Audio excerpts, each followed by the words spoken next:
Hello, everyone. Welcome to the Heights Fall Season 2011. I'm here with Coach Curicchio in September, and we're here for I think it's our 10th or 11th podcast. We're coming up on a dozen now. So we've had a month of fall practice so far since the school year began, and Coach, why don't you tell us about the fall so far? It's been a pretty hectic fall. The weather hasn't been great. It's been either raining or still ridiculously humid. It's looking like the actual season fall is going to show up this weekend, which is very welcome in my opinion. As far as the team goes, it's been all right. A lot of the younger guys have come out. That's been encouraging. The older guys have been working hard. I think George Kutris, Jack Linehan, Brady Hall, Will Marvin stick out as guys who have really, I think, had a good fall in more ways than one. I think, for example, Jack and George have become leaders in a way, and I'm happy with those guys. But there's still some improvement to do, and we'll get to see next weekend with the wood bat. Okay, speaking of the wood bat, last year was the first year of the wood bat. It was Bishop McNamara, Avalon, and us. And this year, Avalon's not going to be doing it, but they're replaced by Riverdale Baptist. So we had a pretty good WCAC team, us, and one of the better independent teams in the area. So tell us about the wood bat. Yeah, well, what makes the wood bat tough is that for teams to kind of field legitimate sides in the fall, it's usually pretty good teams. It's usually pretty good schools, so the competition's going to be good. With Avalon out, Riverdale entered, and they'll be a good fit. Terry over there is always up for it. McNamara has been real good the past 2 years. They've beaten us the past 2 years. I know their left-handed pitcher, who we struggled with, and I guess if anybody out there is listening, I don't want to let them in on too many secrets, but that left-handed pitcher was real good, and he's back. We've got McNamara in the morning at 10 a.m. The game us against Riverdale is going to be at 3:30, and that's the wood bat. It should be a good tournament. We're looking to hold on to the title. We're ironing out the final details now, but it's on, and hopefully we get good weather. Hopefully, good results. Yeah, so it's a round-robin tournament with everyone playing everyone. All the games are at the Heights. 10 o'clock is Heights versus McNamara. 12:30 is Riverdale versus McNamara, and then 3 o'clock is the Heights versus Riverdale. That is correct, yes. Last year we beat, I believe, McNamara and then Avalon. Yes, we beat McNamara. Last year was a Saturday-Sunday deal, but we beat McNamara on Saturday, Avalon on Sunday. It was great. It was a great time last year. Guys really got up for it. If you remember, we got great pitching efforts from Jack, Joe Kelly, Luke, and Brady. Brady closed out the Avalon game. Kyle McCauley had 4 hits in the Classic. Had a real good tournament. It was just good all around. We got contributions. Sean Moran played well, and Sean's been looking good this fall. Alex Hadley made a big contribution last year in the wood bat. So, one of the things that's nice is that, some other guys are able to rise to the fore, and, that's the great part about it. We don't know. We'll see, and, I think that there's some young guys who are going to get an opportunity, and looking forward to it. Looking forward to playing. We've been practicing too much.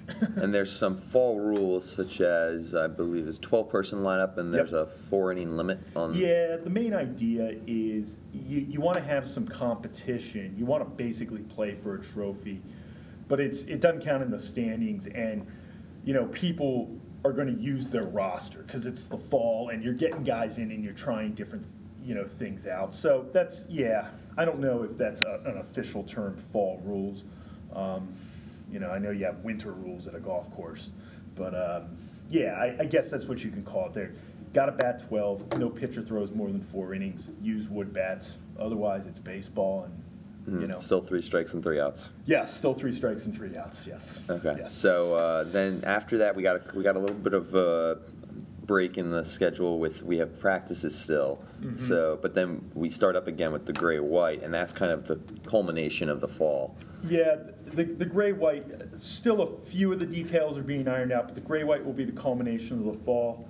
Last year, the white team won with Nolan Kime and, Matt Nolan McCreary. Kime and Matt McCreary and Michael Buono. So yeah, we're going to draw that up again, and details to be determined probably shortly. But right now, we're kind of trying to get through the wood bat. So yeah, we'll figure all that out. But yeah, we got a lot of events for the guys, and they can play year round. And so yeah, looking forward to it. But final details not yet set in stone. Yeah. So if you were gray last year, you're gray this year, and you're going to be Yes. gray forever and ever and ever. Yes. Yes. Forever and ever and ever. Yes. Yeah. So then we go to the winter, and everyone's favorite part is the end of the winter of Florida. This year's Florida trip. Well, Florida is the longest running Crescite Week trip, Yes. and we've been going to the same place for, I believe, 17 years or 14 years. Some of it, it's more. This is the 17th trip. Yeah, this is going to be the 17th. So we've gone to the same place for 16 years. Yep. But things are going to be a little different this spring. Why don't you tell us about that? Yeah. This hasn't been met all that favorably, but. Make a long story short, over the summer, the Cocoa Expo, the place we've gone for a number of years, which the kids love, was sold. The new owners who I've spoken with have embarked on an ambitious renovation project to the facility, which the facility needs. And due to the renovations and the upgrades that they're making to the facility, there's going to be a year in which, next year, 2012, they are not going to have their on-site dormitory open. In my opinion, having done this a number of years, having taken trips to Florida in college, on-site is a deal breaker in my mind with high schoolers. I think they need a sense of place. I think they need a routine. I think they need the convenience of it is important. It's also important in terms of, I guess, for lack of a better word, chaperoning them. I think an on-site situation is best. Unfortunately, Cocoa was always the best bang for the buck. It was never the best facility. They never spent a lot upgrading it and such, but it was always great value. The kids got their 3 square meals, they got a place to sleep, they got baseball, and it was all about, it was about $52 a day a kid. That deal cannot be beaten. What the new owners, I imagine, are going to do, from talking to them, is they will ultimately have an on-site dormitory. The price will go up a little bit, but to me, that would be worth it if the facilities are upgraded. So we're going to revisit the Cocoa thing in the future. However, for 2012, Vero made the most sense because of the on-site lodging. Now, I'm also, the flip side of this is something different for me as well, and I'm kind of excited because they don't have dorms at Vero, they have villas. Okay, you stay on, Duke Snyder Road or Jackie Robinson Way. There's a unique history there, as the Dodgers trained there for numerous years. So their facilities too are A+. The guys who went in 2010 know we went down there for a day. Unfortunately, it was one of the worst weather days we've ever had in Florida. So I don't know if that tainted anybody's view of things, but nevertheless, we're going to Vero next year. We're going to try it out. It makes the most sense for this year's trip, for all the factors that we've talked about here and more. I think it provides the best opportunities for the guys to have a really good trip, and I think it's going to be wonderful. We'll revisit the sort of the permanent location of the trip, after this year. But the situation in Cocoa basically dictated that I think this change had to be made in the best interest of the trip. And I talked to numerous people about it.